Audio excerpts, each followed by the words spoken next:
y opiniones sin fundamento, todo eso se puede ver por ese criterio epistémico. Bueno, ahora vamos a mirar un poquito, solamente esta y la siguiente, lo que es el producto de la escritura, que es el texto, ¿cierto? Lo que producimos cuando escribimos son textos, y recuerden que no me refiero solamente al texto físico, también está el texto virtual, ¿sí? Pero sigue siendo un texto. Entonces, en el problema del texto aparecen fundamentalmente estos tres aspectos: las operaciones mentales, las cognitivas, que tiene que emplear el que escribe para poderlo producir, el trabajo que hace el autor del texto y el trabajo que tendría que hacer el lector del texto. Entonces podemos diferenciar esos tres aspectos, no me voy a detener en cada uno de ellos. Si les interesa esta información, pues se las entregaremos, pero que sí podamos diferenciar. Miren que esta diferenciación ayuda mucho al profesor, porque puede saber en qué medida pone la tarea, qué es lo que hay que desarrollar con los estudiantes y cómo puede luego evaluar, y la complejidad que aparece en ese proceso. Aparecen dos procesos en la parte de abajo, que son los procesos de producción de la coherencia, ¿sí? Un texto se caracteriza por generar un sistema coherente. Entonces, ¿a qué le llamaríamos coherencia? A esos tres niveles: la local, la lineal y la global, y son los aspectos que se van desarrollando en la producción de un texto, y ese nivel superestructural que nos va a permitir saber qué tipo de texto se escribe. Si una narración, una explicación, un texto argumentativo, en fin. Y vamos a mirar un ejemplito que quería señalarles de un análisis, el siguiente, Lili, me haces el favor.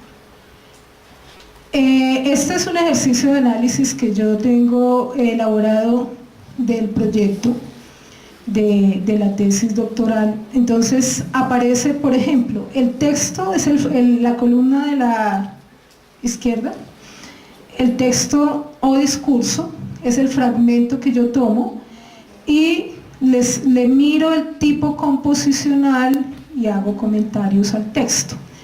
Entonces vamos a mirar solamente la primera línea, la primera línea.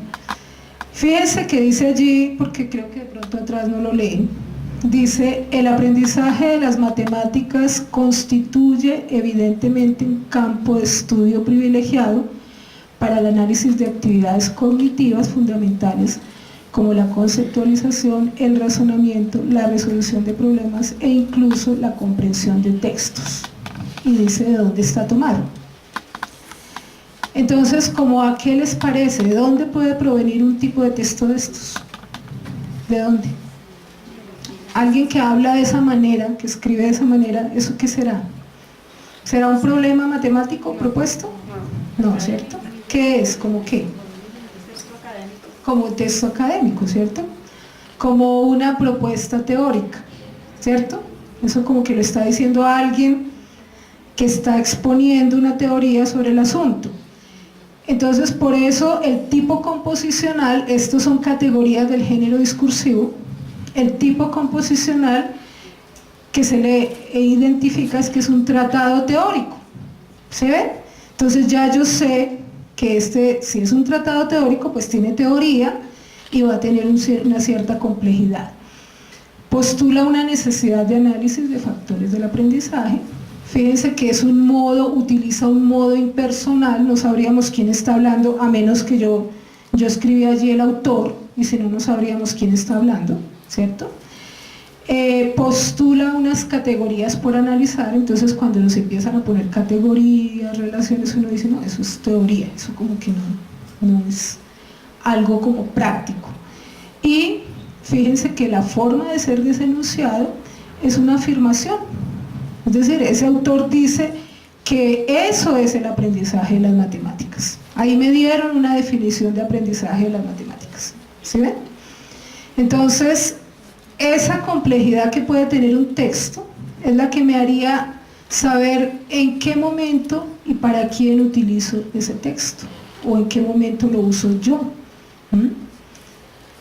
El comentario que yo tengo allí en la última columna tiene que ver con que las preguntas para un lector desprevenido tendrían que ver, por ejemplo, con ¿qué tipo de texto es este texto? Esa es la primera pregunta que tendría que hacerme. ¿Qué tipo de texto es? ¿Quién lo escribiría, ¿no? ¿Quién es su autor? ¿Con qué interés lo escribió? ¿Qué propósito tenía ese lector? ¿Cómo reconozco el tipo de texto? ¿Qué me quiere comunicar ese texto? ¿Qué debo saber para comprender este texto? A veces lo que yo sé me permite comprender el texto. A veces yo digo, no entiendo nada. O entiendo muy poco.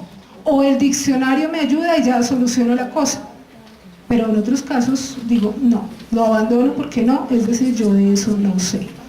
Entonces, miren factores que es posible tener en cuenta, no solamente para la elección de los textos, sino para la evaluación de los textos y de las escrituras.